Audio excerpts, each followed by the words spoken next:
أعوذ بالله من الشيطان الرجيم. قل هذه سبيلي أدعو إلى الله على بصيرة أنا ومن اتبعني وسبحان الله وما أنا من المشركين.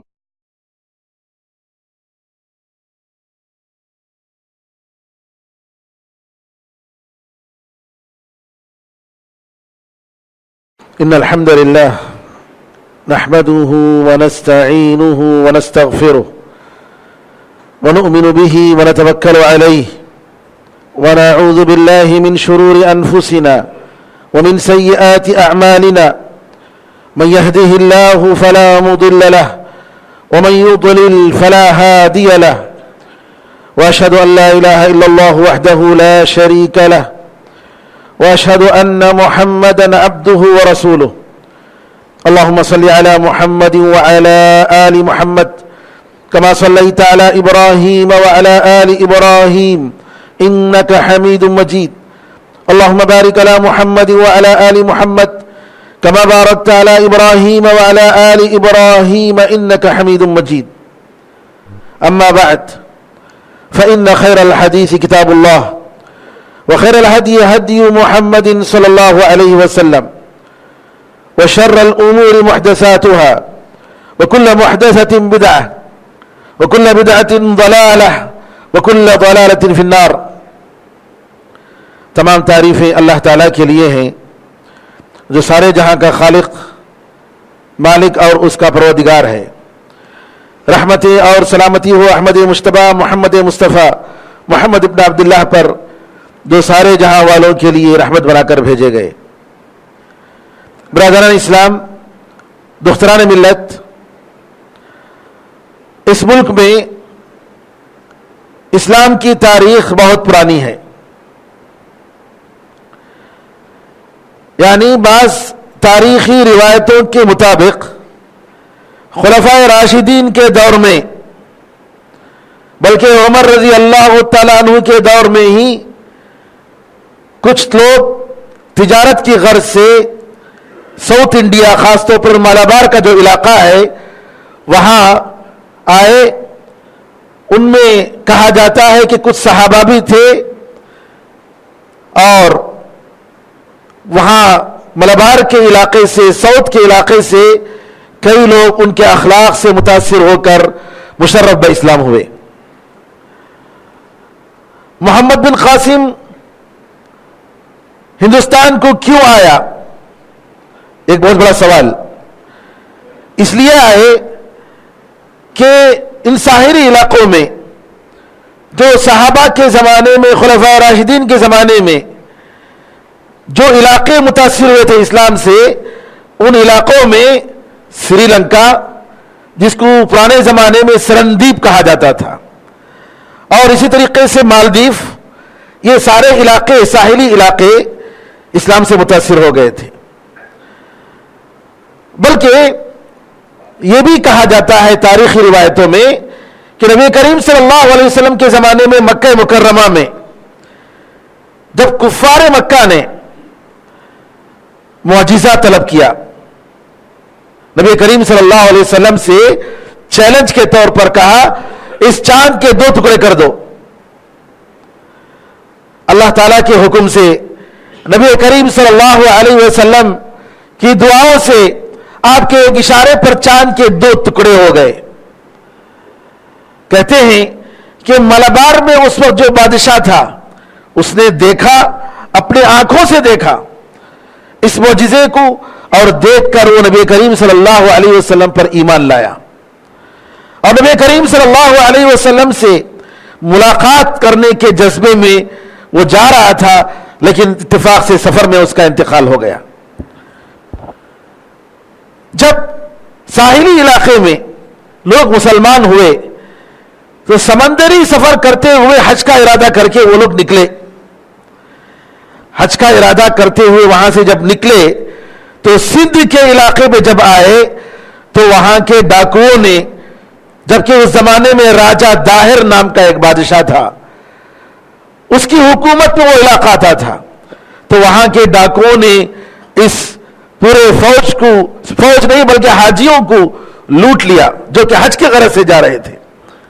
ان کو لوٹ لیا, ان کی عورتوں کو غلام بنا لیا, ان کے مردوں کو قتل کیا.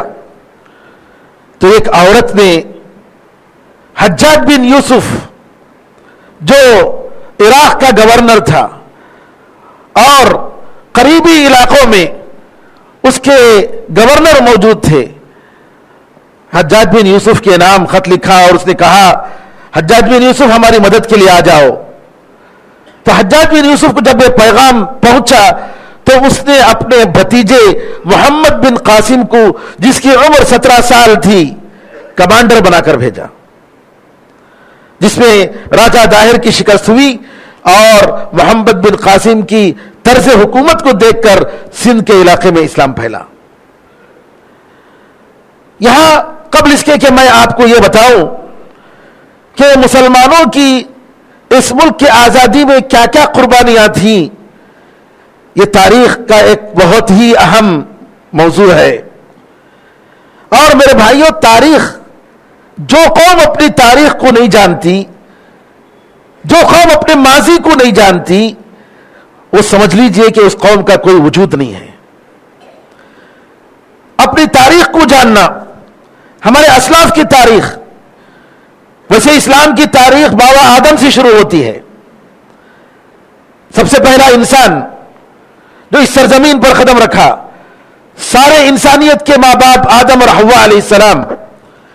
ہمارا فرض بنتا ہے کہ مختصر طور پر ان کی تاریخوں کو جانیں, اور خاص طور پر نبی کریم صلی اللہ علیہ وسلم کی سیرت, خلفائے راشدین کی سیرت, اس کے بعد مسلمان کہاں کہاں تھے, کہاں کہاں اسلام تھا, یہ ساری چیزیں جاننا میرے بھائیوں ہمارا ایک اجتماعی قومی دینی فرض بنتا ہے.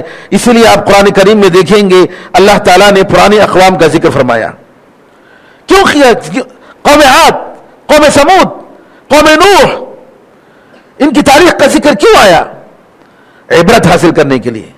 کہا گیا قل سیروا فی الارض, زمین میں گھومو, دیکھو, جاؤ اور عبرت حاصل کرو. یہ اسلام کی تعلیمات ہیں. لہذا میرے بھائیوں, آج کا موضوع اگر آپ کو عجب لگے کہ تاریخ کا موضوع ہے, یہاں ہمیں جاننے کی ضرورت ہے کہ مسلمانوں نے کیا کیا. یہاں ہمیں جاننے کی ضرورت ہے کہ مسلمان کس طریقے سے انگریزوں کے ہاتھ میں شکست کھا کر یہ ملک جو اپنے زمانے میں مسلمانوں کی حکومت کے زمانے میں سونے کی چڑیا کہا جاتا تھا,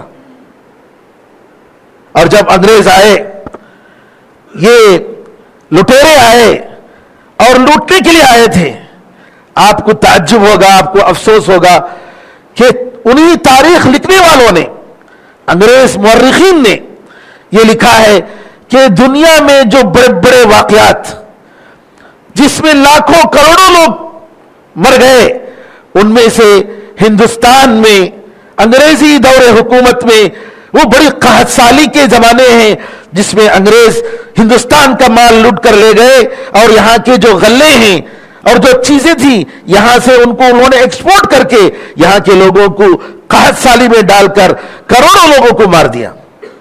کہتے ہیں انگریزی حکومت کے 120 سالہ حکومت میں تقریباً 3 کروڑ لوگ ہندوستانی لوگ مارے گئے. 3 کروڑ, یہ کوئی معمولی تعداد نہیں ہے میرے بھائیوں, ہم جس سے غافل ہیں. آئیے, ہندوستان میں مسلمان تقریباً 1140 پر 6 سال حکومت کی ہے مسلمانوں نے. 1400 سال کی تاریخ میں آپ دیکھ رہے ہیں 1146 سال, اور مسلمان جو آئے لوٹنے کے لیے نہیں آئے انگریزوں کی طرح, بلکہ ان لوگوں نے ہندوستان کو اپنا ملک سمجھا, ترقی دی, امن و امان قائم کیا. آپ دیکھیں گے کہ آپ مسلمانوں کی حکومت کے زمانے میں ہندو مسلم کی کوئی تمیز نہیں تھی, سب کے سب باشندے, کیونکہ اسلام کی تعلیم ہے کہ کسی کو دین پر زبردستی نہیں کیا جا سکتا. 1140 پر 6 سال حکومت کرتے ہوئے یہاں کی مسلم اگر 15% ہے تو آپ سمجھ لیجئے کہ مسلمانوں نے کبھی اپنی حکومت کو اپنی طاقت کو لوگوں کے دین بدلنے پر کبھی انہوں نے اس کو استعمال نہیں کیا. کبھی تلوار کے زور پر دین کو کبھی نہیں پھیلایا، جیسا کہ آج دشمنان اسلام کا یہ نعرہ ہے. اگر تلوار کے زور پر مسلمان دین کو پھیلائے ہوتے تو یہاں آج 15% کے بجائے 95% یہاں مسلمان ہوتے. اس ملک میں 1140 پر 6 سال کی یہ تاریخ گواہ ہے میرے بھائیوں، اور تاریخ ایک ایسی گواہ ہے جس کو کوئی جھٹلا نہیں سکتے. یہاں آپ دیکھیں گے غیر مسلموں کو باقاعدہ ان کے رائٹس دیے گئے، ان کے حقوق دیے گئے، کبھی ان کی جان کو ان کے مال کو نقصان نہیں پہنچایا گیا، پورا تحفظ ان کو دیا گیا. مساوات، برابری اور انصاف، یہ نظام تھا اسلامی مسلمانوں کی حکومتوں کا. بلکہ آپ دیکھیں گے ہندو مورخین خود لکھتے ہیں اس زمانے میں یو پی میں 600 سال تک مسلمانوں کی حکومت رہی، لیکن یہاں مسلمان صرف 14% ہے. ایک ہندو مورخ لکھتا ہے، اور اس بات کا ثبوت ہے کہ ہندو مذہب محفوظ رہا اور جبری اشاعت اسلام نہیں ہوئی. ہم یہاں پر چند مسلم حکمرانوں کی مثال ہم پیش کرتے ہیں تاکہ آپ اس کے ذریعے جانیں کہ کس طریقے سے انہوں نے انصاف کو، عدل کو اور ہر ایک شہری کو اس کے رائٹس دیے. مسلم بادشاہوں میں سلطان قطب الدین ایبک ایک نام ہے. ان کے محل کے باہر زنجیر، چین قسم کی چیز لٹکائی گئی تھی کہ کوئی بھی اگر مظلوم آتا کسی بھی وقت اس کا کام ہوتا کہ وہ زنجیر ہلاتا، آواز اس سے نکلتی، اور اس کی وجہ سے بادشاہ کی طرف سے فوراً ذمہ دار آتے اور اس کی شکایت کو سنتے، اس کے ظلم کو دور کرتے. بلکہ ان کے بارے میں کہا جاتا ہے کہ سلطان قطب الدین ایبک نے اپنے خود بیٹے کو ان کی غلطی کی سزا دی اور ان پر کوڑے سرے عام برسائے گئے لوگوں کے سامنے. انہی ہندوستان کے مسلمان بادشاہوں میں غیاث الدین بلبن نام کے ایک سلطان گزرے ہیں، اور ان کے بارے میں یہ بات خود ہندوؤں نے لکھا ہے. دہلی کے قریب، ایئرپورٹ کے قریب پالم ایک علاقہ ہے. 1280 عیسوی میں ایک کتبہ جو پرانے زمانے میں سنسکرت میں لکھا ہوا تھا، پتھر میں ایک کتبہ دستیاب ہوتا ہے. اس کتبے میں کتبہ کہتے ہیں اس پتھر کو جیسے مسجدوں میں لگایا جاتا ہے کہ اس مسجد کی تاریخ فلاں زمانے میں ہوئی، فلاں سن ہوئی، 300 سال پرانی، 400 سال پرانی، اس کو کتبہ کہا جاتا ہے. تو کتبہ سنسکرت کی زبان میں ملا. اس میں خود ہندو لکھتے ہیں کہ بلبن کی سلطنت میں آسودہ حالی یعنی بالکل خوشحالی ہے، پیسے کی فراوانی ہے، معیشت کی فراوانی ہے. کہا اس کی بڑی اور اچھی حکومت میں اس زمانے کے بستیوں کا نام لے کر ایک کنارے سے دوسرا کنارہ، غور سے غزنہ تک اور دراوڑ سے رامیشوری تک ہر جگہ بہار کی دلاویزی ہے، یعنی خوشحالی ہے، خوشیاں ہی خوشیاں ہیں. لکھا گیا ہے اس میں اس کی فوجوں نے ایسا امن و امان قائم کیا جو ہر شخص کو حاصل ہے. سلطان اپنی رعایا کی خبر گیری اتنی اچھی طرح کرتا ہے کہ خود وشنو یعنی ان کے خدا کا نام لے کر کہتے ہیں ہندوؤں کو دیوتا، دنیا کی فکر سے آزاد ہو کر دودھ کے سمندر میں جا کر سو رہے ہیں. یہ کتبہ میں لکھا گیا. یہ شہادت، یہ گواہی آج اس تاریخ کو مسخ کرنے کی گندی سازش ہو رہی ہے. مسلمانوں کو دہشت گرد، مسلمانوں کو ظالم، مسلمانوں کو اس ملک کے لٹیرے کے طور پر پیش کیا جا رہا ہے میرے بھائیوں. چاہے وہ درسی کتابوں میں ہو، چاہے وہ تاریخ میں ہو، چاہے وہ فلموں میں ہو، نعوذ باللہ. یہ حقائق کو آج لوگوں کے سامنے عام کرنے کی ضرورت ہے، اس کو اجاگر کرنے کی ضرورت ہے. سلطان علاء الدین خلجی جن کے بارے میں جھوٹ کے پلندے باندھے جاتے ہیں کہ انہوں نے دوسروں کے ساتھ ظلم کیا، حالانکہ امیر خسرو اس زمانے کے ایک صوفی شاعر، ہندی اور اردو کے شاعر گزرے ہیں. امیر خسرو وہ لکھتے ہیں کہ سلطان علاء الدین خلجی اپنے زمانے میں حضرت عمر رضی اللہ تعالیٰ عنہ کے دور جیسا عدل و انصاف انہوں نے قائم کیا. سلطان محمد بن تغلق وہ بھی مسلمان تاریخ حکمرانوں میں ہیں ہندوستان میں. ان کے بارے میں مورخین لکھتے ہیں ہفتے میں ایک روز سلطان دربار عام منعقد کر کے مظلوموں کی فریاد رسانی سنتے تھے. ایک ہفتے میں ایک دن متعین تھا اور ہر کوئی اس میں آتا اور آ کر اپنی شکایتیں پوری کرتا. اور سلطان اپنے دربار میں 4 مفتی رکھے تھے جو شریعت کی روشنی میں احکام سناتے. اور سلطان ان 4 مفتیوں کو کہا کہ اگر کسی کو غلطی سے کوئی سزا ملی, کسی کا قتل ہو گیا تمہارے غلط فتووں کی وجہ سے, تو اس کی ذمہ داری تمہاری گردن پر ہوگی.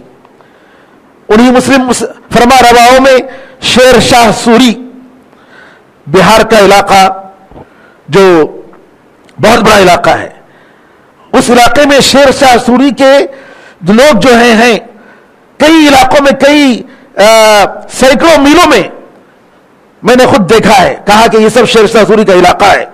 تو کہتے ہیں شیر شاہ سوری کے بارے میں کہ انہوں نے اعلان کر دیا اگر کسی نے بھی میری رعایا کے یعنی میری عوام کے میری پبلک کے کسی بھی فرد پر ظلم کیا تو میں اس پر بجلی بن کر گروں گا اور اس کو مٹا کر ہی دم لوں گا. اور ان کی حکومت میں غیر مسلم کی عبادت گاہیں محفوظ رہیں. ان عبادت گاہوں کی جو مسلم حاکم حفاظت نہیں کر سکتے تھے ان کو ہٹا دیا جاتا تھا. مغلیہ سلطنت آپ سنتے ہیں بڑی لمبی تاریخ. اس کے جو فاؤنڈر ہیں ظہیر الدین بابر اپنی کتاب میں تو اس کے بابری میں لکھتے ہیں کہ ایک جگہ پر ایک فوج کا ان کی فوج کا گزر ہوا, معلوم ہوا کہ فوج نے ظلم کیا تو فوجیوں کو باقاعدہ سزا دی گئی. اسی طریقے سے جہانگیر جو مغل کا بادشاہ تھا روزانہ 2 گھنٹے عوام کی شکایتیں سنتا تھا اور سفر میں 3 گھنٹے سنتا تھا. اور اپنی کتاب میں جہانگیر لکھتے ہیں مخلوق خدا کی نگہبانی کے لیے مخلوق خدا کی نگہبانی کے لیے میں رات کو بھی جاگتا ہوں. یعنی لوگوں کی نگرانی ان کی حفاظت کے لیے میں رات کو بھی جاگتا ہوں, جیسے عمر رضی اللہ تعالیٰ کرتے تھے. عمر رضی اللہ تعالیٰ رات پہ گشت کرتے, دیکھتے کسی کی کوئی ضرورت ہے کیا, دیکھتے کیا مسئلہ ہے. دیکھا کہ کوئی لڑکی اپنے بچوں کو لیے ہوئے ہے اور جو ہے بچوں کو تسلی دے رہی ہے, کھانے کے لیے کچھ نہیں ہے, بچے بھوک سے رو رہے ہیں. آپ نے قصہ عمر رضی اللہ تعالیٰ کا جانتے ہوں گے آپ کہ عمر رضی اللہ تعالیٰ سنتے ہیں, کہتے ہیں کھلاؤ نا. وہ عورت کہتی ہے کیا کھلاؤں, کچھ بھی نہیں ہے, میں بس بچوں کو تسلی دینے کے لیے چولہے میں پانی رکھا ہے اور چولہا جل رہا ہے اور بچے روتے روتے سو جائیں گے. یہ سن کر عمر رضی اللہ تعالیٰ فوراً جاتے ہیں اور جا کر اپنے بیت المال سے اپنے پیٹھ پر, صحیح روایتوں میں آتا ہے کہ ان کا غلام اسلم کہتا ہے امیر المؤمنین اس بوجھ کو, اس آٹے کے جو موٹے کو آپ میرے پیٹھ پر آپ لگا دیجئے, میں لے جاؤں گا. کہا کہ نہیں, قیامت کے دن تم میرے بوجھ کو نہیں اٹھا سکتے. عمر رضی اللہ تعالیٰ عنہ اپنے پیٹھ پر جی سبحان اللہ آٹے کا موٹا اور اس طریقے سے گھی یہ لاد کر لاتے ہیں اور لا کر اس کو کھلاتے ہیں. اور جب دیکھتے ہیں کہ بچے پیٹ بھر کر کھانے کے بعد کھیلتے ہیں تو وہاں سے واپس جاتے ہیں. پھر کہتے ہیں کل جو ہے تم بیت المال کو آ جانا اور اس عورت کے لیے باقاعدہ ماہانہ راشن متعین کر دیتے ہیں. عمر رضی اللہ تعالیٰ کی عادت, یہ سنت مسلمان بادشاہوں کے زمانے میں, بلکہ ملک فیصل کے بارے میں آتا ہے کہ اچانک ایک رات آپ اپنے ریاض سے دارالسلطنت سے نکلتے ہیں عام آدمی کے طور پر اور فجر کی نماز مسجد نبوی میں آ کر پڑھتے ہیں دیکھنے کے لیے کہ کیا حالت ہے رعایا کی. کسی کو بتائے بغیر, رسمی سفر نہیں, لباس نہیں, کچھ بھی نہیں, معمولی لباس پہن کر. اس قسم کی مثالیں الحمدللہ مسلمانوں کی تاریخ میں بے شمار مثالیں آپ کو ملیں گی میرے بھائیوں. مغل بادشاہوں کے زمانے میں دیوان عام کی تعمیر باقاعدہ دیوان عام کے نام سے ہوتا تھا جس میں کوئی پبلک آ سکتی تھی اور ان کی شکایتوں کو سنتے تھے. جہانگیر کے بارے میں یہ آتا ہے تاریخ میں کہ انہوں نے متھرا میں گوبند دیوی کے نام سے مندر بنائی اور اس کے لیے جگہ دی. اور اب جلال الدین اکبر کے بارے میں جانتے ہیں کہ کس طریقے سے اکبر نے جی غیر مسلموں کو, کتنے ہندوؤں کو اپنی حکومت میں بڑے بڑے اعلیٰ منصب انہوں نے دیے تھے. عالمگیر, اورنگزیب عالمگیر, وہ بھی اسی طریقے سے, جبکہ ان کا نام لوگ بدنام کرتے ہیں, حالانکہ نعوذ باللہ, جبکہ اورنگزیب بالکل اس کے برخلاف تھے. اورنگزیب اگر ظالم ہوتے تو ان کی فوج میں ہزاروں ہندو نہیں ہوتے, اور ان کے زمانے میں جو اتنے ہندوستان بھر میں جو مندریں تھیں, جو جس کی پرانی تاریخیں جس کی ملتی ہیں, ہرگز آج اس کے وہ زندہ کھڑے نہیں ہوتے. یہ مندروں کا وجود, جی یہ خود اس بات کی گواہی ہے کہ اورنگزیب نے مندروں کو کبھی بھی انہوں نے ڈھایا نہیں, کبھی ظلم نہیں کیا. ایک ہندو مصنف مورخ لکھتا ہے جس کا نام آچاریہ پرفل چند رائے ہے, کہتا ہے کہ اورنگزیب کے عہد میں سلطان کے سلطنت کے اندر بڑی بڑی ذمہ داری کے عہدے ہندوؤں کو ملتے تھے.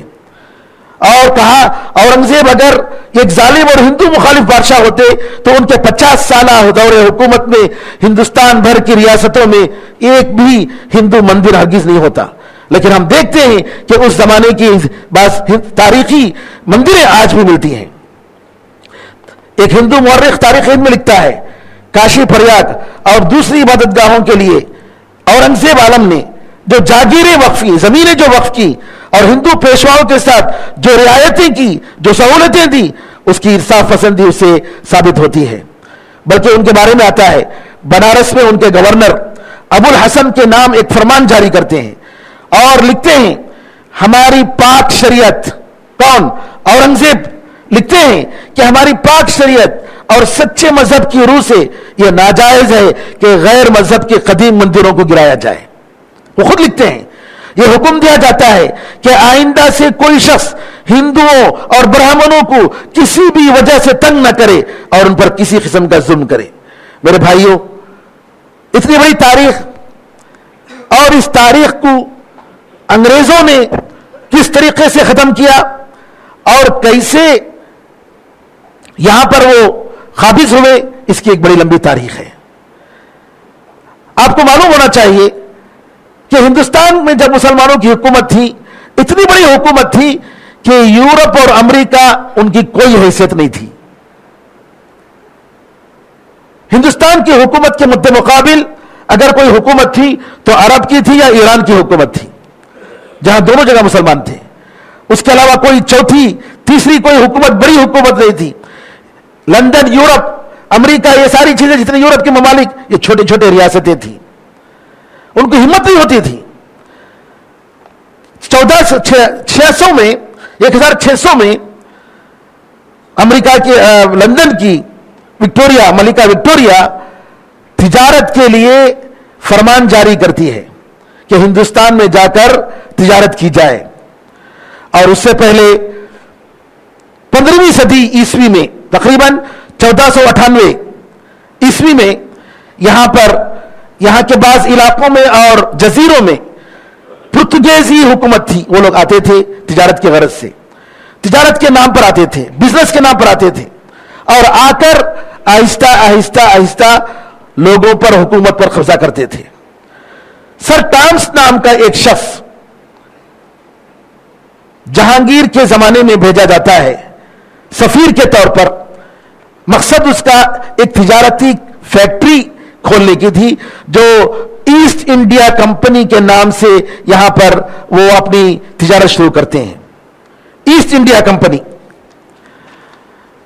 اجازت دی جاتی ہے تجارت کرنے کی, لیکن اس زمانے میں جو تاجر ہوتے تھے, آپ سمجھ لیجئے کہ آج جتنی بڑی بڑی کمپنیاں ہیں, ایپل, مائکروسافٹ, سیمسنگ, اگر یہ سب جمع ہو جائے اور سب جمع ہو کر ایک اگر کمپنی بن جائے اور سارا مال, سارا سرمایہ ان کے ہاتھ میں آ جائے تو کیا ہوگا؟ ساری حکومتیں ان کے ہاتھ میں. بالکل اسی طریقے سے ان لوگوں نے ایک سازش کی. یہ جاتے تھے تو ان کے باقاعدہ اپنی فوجیں ہوتی تھیں, ان کے بحری جہاز ہوتے تھے. 2500 کے قریب یہ ایسٹ انڈیا کمپنی جو انگلینڈ کی کمپنی تھی, ان کے پاس جہاز تھی, اور کئی ہزار فوجیں ہوتی تھی. کیوں؟ جہاں پر کاروبار کے ذریعے کام ان کا نہیں بنتا, یہ لوگ کیا کرتے, اپنی فوج کو بھیج کر ختم کر دیتے تھے ان کو. انگلینڈ چائنا کو یہ جو ڈرگس افیون ڈرگس جو ہے امپورٹ ایکسپورٹ کرتے تھے. چائنا نے, اس زمانے کی بات ہے, چائنا نے انکار کر دیا کہ اس سے ہمارا نقصان ہو رہا ہے اور خریدنے سے انکار کر دیا. تو انگلینڈ نے ان کے بڑے بحری جہاز پر, جو فوجی جہاز تھا, اس پر حملہ کر دیا. مجبور ہو کر چائنا نے انگلینڈ کو افیون ڈرگس ایکسپورٹ کرنے کی اجازت دی. اور یہی نہیں بلکہ تاوان کے طور پر جی ان لوگوں نے باقاعدہ ان کے ملک کے ایک حصے کو جی ان کو جو ہے ان کے حوالے کر دیا, اور بعد میں 1996 عیسوی میں وہ آزاد ہوا. کہنے کا مطلب یہ ہے کہ بالکل اسی طریقے سے ایسٹ انڈیا کمپنی سب سے پہلے گجرات میں سورت کے شہر میں جو ہے اس کو اجازت دی گئی, اور آہستہ آہستہ یہ لوگ پھیلتے گئے. مشہور کہانی ہے کہ ایک بدو کے خیمے میں اونٹ نے کہا کہ مجھے سر دیجئے, مجھے صرف سر چاہیے, سر رکھنے کی جگہ. اور آہستہ آہستہ جو ہے اونٹ نے جو ہے اس کو بدو کو باہر کر دیا اور خیمے میں جگہ بنا لیا. بالکل یہ مثال جو ہے ان لوگوں پر آتی ہے. 1600 عیسوی میں ملکہ الزبتھ کے اول عہد میں ہندوستان میں تجارت کرنے کی اجازت ملتی ہے. 1613 میں سورت میں پہلی بار مغل حکومت کے زمانے میں تجارت ان کی شروع ہوتی ہے. یہ لوگ انڈونیشیا, جاوا اور سمٹرا وغیرہ سے مسالے لاتے, اسپائسز, اس کے بزنس کرتے, اور ان مسالوں کو یورپ بھیجا جاتا, انڈیا کے ذریعے یورپ کو بھیجا جاتا. 1462 میں بمبئی میں ان لوگوں نے ایسٹ انڈیا کمپنی اپنی برانچ کھولی. پھر اس کے بعد آہستہ آہستہ 1689 میں یہاں تک ان کی حکومت ہو گئی کہ کئی علاقوں پر ان کا قبضہ ہو گیا ایسٹ انڈیا کمپنی کا. اور کیسے یہ لوگ 1858 میں جب مسلمانوں کی طرف سے جی بڑا ان لوگوں نے انگریزوں کو نکالنے کے لیے جب جدوجہد کی, اور جس میں غدر کے نام پر لاکھوں مسلمانوں کو مارا گیا, جس کی تاریخ میں انشاءاللہ آئندہ خطبے میں بتاؤں گا.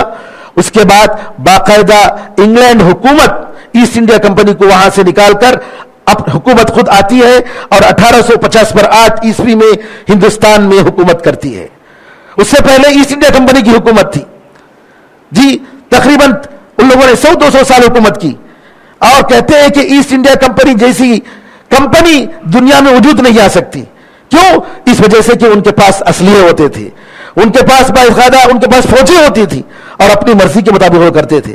بہرحال میرے بھائیوں, یہ تاریخ ایسٹ انڈیا کمپنی سے مسلمانوں کو, ہندوستان کو کتنا نقصان پہنچا. جیسا کہ میں نے بتایا کہ جب یہ انگریز جب یہاں سے گئے, اس ملک سے گئے, تو یہ ملک سب سے فقیر اور محتاج ملک تھا. خود منموہن سنگھ جو ایک ماہر معاشیات مانے جاتے ہیں, انہوں نے کہا جب انگریز آئے ہندوستان میں تو اس وقت پوری دنیا کا جو معاشی پرسنٹیج تھا, تو اس میں ہندوستان کا جو پرسنٹیج تھا اقتصادی طور پر پوری دنیا کا 22.6 تھا. اور جب انگریز گئے تو ہندوستان کی معاشی حالت جی 3.6 ہو گئی. کتنا بڑا فرق. تو بتائیے کہ جب مسلمانوں کو یہاں سے ان لوگوں نے نکالا اور انگریز آئے, تو دنیا کا 1/4 اکنامی انڈیا میں تھا, 1/4 تقریباً اکنامی جو ہے انڈیا میں تھا. اور جب یہ لوگ جو ہے یہاں چھوڑ کر جا رہے تھے, 3.6 تک ہندوستان کی حالت پہنچ گئی. اللہ سے دعا ہے کہ اللہ تعالیٰ امن و امان ہمارے ملک میں قائم فرمائے, ہم لوگوں کو ہماری تاریخ پڑھنے کی توفیق عطا فرمائے, ہم لوگوں کو یہاں عزت اور امان کے ساتھ, سارے انسانیت کی امن و امان کے ساتھ زندگی گزارنے کو اللہ تعالیٰ توفیق عطا فرمائے. آمین یا ارحم الراحمین. بارک اللہ لنا ولکم فی القرآن العظیم ونفعنا وإياكم بالآیات والذکر الحکیم. انہ تعالی جواد کریم ملک والرؤوف رحیم رب حلیم.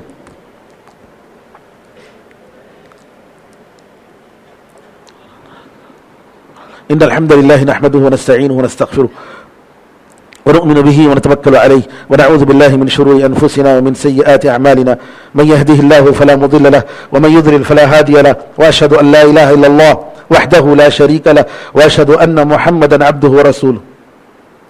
اللهم صل على محمد وعلى آل محمد كما صليت على إبراهيم وعلى آل إبراهيم إنك حميد مجيد. اللهم بارك على محمد وعلى آل محمد كما باركت على إبراهيم وعلى آل إبراهيم إنك حميد مجيد. وصل على جميع الأنبياء والمرسلين والملائكة المقربين والخلفاء الراشدين وعلى جميع الصحابة أجمعين ومن تبعهم بإحسان إلى يوم الدين. اللهم أعز الإسلام والمسلمين، اللهم انصر الإسلام والمسلمين، اللهم انصر من نصر الدين.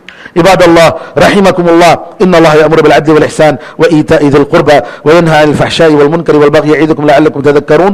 فاذكروا الله يذكركم وادعوه يستجب لكم ولذكر الله أعلى وأولى وأعز وجل وأهم وأتم وأكبر.